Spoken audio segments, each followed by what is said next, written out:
Well, in my experience, one thing that churches can never have enough of is volunteers, but the stats seem to show that the level of volunteerism is actually on the decline within churches. In this episode, we're going to talk about 8 things your church can do to get more volunteers. Let's do this. Hey guys, I'm Thomas. And I'm Ian. And today we're talking about why your church volunteers are vanishing and what you can do to win them back. Should be an interesting conversation. This is coming from a study recently put out there by the Unstuck group. And it's pretty mind-blowing what they found. Yeah. 45 to 50% of people pre-pandemic volunteered at their church on a regular basis. So it was at 45 to 50%. Now, that number is all the way down to 34% of regular churchgoers are volunteering on a regular basis at their church. So from 45 to 50 down to 34%. Kind of heartbreaking to think about it. Discouraging, yeah. I mean, we don't do this to be a discouragement to people, but stats I can think do that though. it's important to live in reality. I don't know, I've kind of seen this within churches that I'm talking to, and within my own church, it seems like that this has been harder than it has been in the past. Why it is, there's a lot of different theories out there. Maybe you have some, Ian, but I think people, in a lot of ways, at least what I've seen in some churches I'm talking to, is that people stepping back from volunteering in the pandemic season, they kind of maybe became comfortable. We got used to that rhythm that was there, and rekindling the rhythm of serving and volunteering. It can be a challenge for a lot of churches to try and help people do that there. So I don't know. Do you have any theories as to what's behind that? Oh gosh, well, I think we're gonna through what we share as far as what can improve it, we'll uncover quite a bit. But I think it's kind of in the same vein as why attendance, even though church attendance has gone up a bit post-pandemic, it still has been down compared to where it was pre-pandemic for over a lot of churches. And so I think it's the same thing, but I think why it's this stat's probably even worse than attendance is it's more commitment. And if people are already kind of apprehensive to be regular churchgoers or regular attenders at a church, and if that's still been something that's been on the mend, then how much more, to even take that commitment. So I think it's commitment level. I think we're also in a day and age, and I can relate here, and you can as well, kids in sports, the fast-paced culture we have. You got a lot of stuff competing with people kind of taking that extra step and giving a little bit more time. So there's one other factor, but I know there's a lot more. Yeah, I think that's exactly it. I think it's the commitment. Like, it's the commitment level that people are intimidated by that. And we're not getting any more comfortable with commitment as time goes on either. I think that's just a general trend over my entire lifetime, is that people are less and less willing to commit to anything, whether it be relationships and marriages, and they're less willing to do it to their church. Just across the board, just commitment is not something that we're fond of because we like our own control of these things. So inviting people to volunteer again, and we have some strategies we want to talk about in this conversation that we've seen are tried and true, and we talk to real churches, and these are working, and these are things that your church can do, and we believe they will work for a lot of you. So anyway, wanted to share some of those. The first one, and this is kind of, I don't know if this is a increasing volunteer strategy as much as it is a strategy to need less, but it's basically reassessing your volunteer roles. I think that in a lot of cases, maybe we're set up for a world back when we had 50% of our regular church attenders regularly volunteering, and we may need to actually take a step back and reassess, can we change this up a little bit in two primary ways? Do we need all of these roles? Are some of these redundant? Can we combine some of these roles where it makes sense? And then also, I think reassessing to think about maybe people's willingness and the time they're willing to give. Can we, in some ways, break up these roles into smaller chunks? So maybe a role that used to take 3 hours a week, can we turn it into a 1 hour a week job for 2 or 3 people, and like kind of reduce the threshold for people to initially say yes to volunteering? Now, I understand that, like, that we want people to be giving more of their lives, not less of their lives, towards the work that God's doing and being involved in church more. But I think just helping them get over that initial hump and saying yes to something, I think getting them there is really the first battle we have to overcome there. So I think reassessing some of those roles is a great first step.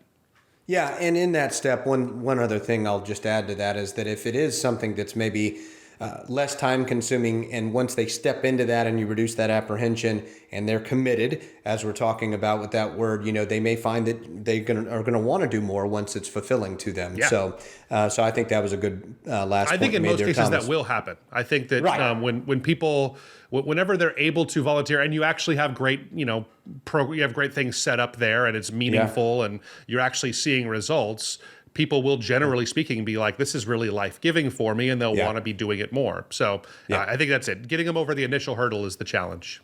Yeah, and then the next one here, once you do reassess, your volunteer opportunities, maybe it's time to host a volunteer reboot event. So if you've assessed it or reassessed some things, let's create some excitement and host an event where people can come out, and this is where you can rekindle enthusiasm for it, recast the vision, talk about new roles maybe that have been created and time commitments, all that we just talked about. Have a chance for people to ask questions that, again, will reduce their apprehension and make them more likely to commit to volunteering. So I think this one would be a great idea. Yeah, so we used to call it our ministry fair. And what it was is basically every volunteering opportunity would have a little booth basically set up, almost like you would go to a convention hall or a trade show, and you'd see little booths, and they were really scaled down. But they would have these things set up, and we'd encourage, it would usually be after church on a Sunday, and we'd encourage everybody after service to kind of on their way out walk through the ministry fair and kind of see and chat with some people and talk. And this would help people kind of get over that hump, talking to leaders and being actively invited to participate in a specific volunteer role. It really went a long way. So, if you really broke it down at your church, you probably have at least, I'd say, a dozen volunteering opportunities. Even the smallest churches have that many kind of different assignments out there. Larger churches, you could have dozens or if not 100 different volunteering opportunities and places to serve, whether it be lighting or video or sound or worship team or whatever it would be. There's so many different places people can get involved. So just making sure that the volume of opportunity is known to them, and then there's an easy way to have conversations with the leaders of these ministries, I think that really helps people. Yeah, that's good stuff. Next one, leverage personal testimonies, giving people a chance to hear what are some of the results of these ministries that are happening. So on these, I'm talking more about the impact that the actual volunteering has had on people. So if you are maybe you're trying to recruit people to be on your worship team, for instance, or your children's ministry. Let's use that as an example. This would be telling testimonies of kids and the impact they've experienced as a result of going through children's ministry and your programming there at your church. So, maybe this is a story of an adult or someone who just graduated from high school, and they talk about the impact that your church has had on their lives from the time that they were 5 years old, and talking about some of their Sunday school or their children's ministry leaders and people they've built relationship. I've been going to, at my church, I've been bringing my brother with me to church, and it's amazing because there's a lady within our church who, she was at our church when I was like 7 or 8 years old, and my brother was in her children's ministry class right then. And he immediately sees her and has this, they give each other a big hug, and it's just so great to see those two reunited after, 20 or 30 years probably that they hadn't seen each other. And it was an immediate connection because everybody has really fond memories of those people that taught them and invested in them when they were young people. I have, I have mostly fond memories of my children's ministry leaders when I was a kid. I don't know if they're all fond memories or not, but I'd say mostly fond. We had, I was from the deep like flannel graph era of children's ministry. So I remember like a strict Bible verse memorization programs and some of those things. But I will say that I have great respect for the woman that led our children's ministry, and I really would love to sit down and share a cup of coffee with her today and thank her. But it was definitely challenging. I didn't love it as a kid, maybe, but I do. I'm very thankful for it now. There was some fruit. Yeah, absolutely, there was. Yeah, absolutely. You're right. It can go both ways. There could be bad testimonies and good ones. No, but we obviously want to focus on the positive ones. So we'll go to the next one. This one's very important now. It's digital onboarding of volunteers. So if you don't have a digital on-ramp for people to volunteer quickly or get the information they need about volunteering and do those types of things, then you're really missing out. So there's several obviously different ways to do this, but having, of course, resources online for volunteers. Of course, taking a step back, having a way for a volunteer to register to volunteer or sign up to volunteer online, whether or not that's on your website, a QR code, however, but something that you want to make sure that you provide an on-ramp for. Yeah. I think that's a great idea. Like with the QR codes, I think that if you're ever pitching a volunteer opportunity on a Sunday morning, I think giving people an opportunity to do something right then with it. So if you're talking about children's ministry volunteer opportunities, having a QR code right behind you that someone can hold up their phone to and scan up on the screen and actually say, I'm interested in learning more about this. Or you have a super simple domain on your site. So it's go to ourchurch.com/kids and you can get some more information about getting signed up with this here. So giving them those opportunities on the front end of the onboarding. I think also with the ongoing part of the onboarding, like getting them trained and ready to go. I think that's one of the things that people are afraid of is the time commitment in learning the role. Right. If someone is looking to get involved in youth ministry, for instance, you probably have things like background checks that you have to do and training about things we do and don't and safety regulations and those kinds of things. Make a video that highlights those things and then have them do their background check online and get all that stuff done so that it just makes the process seamless and that they can use their time that's there at the church and doing the volunteering, actually ministering to kids in this case here. So digital onboarding is huge. Yeah, big time. So next one. Yeah, next one is highlighting the impact. So where I was talking before about personal testimonies, this is now talking about the impact. So it's kind of both end. We talked about the impact that these volunteer opportunities have on people. We can also talk about the impact that they have on the volunteers themselves, I guess is what I'm getting at. So we all know that volunteering, it does more for us than it does for the people in a lot of cases that we're volunteering for.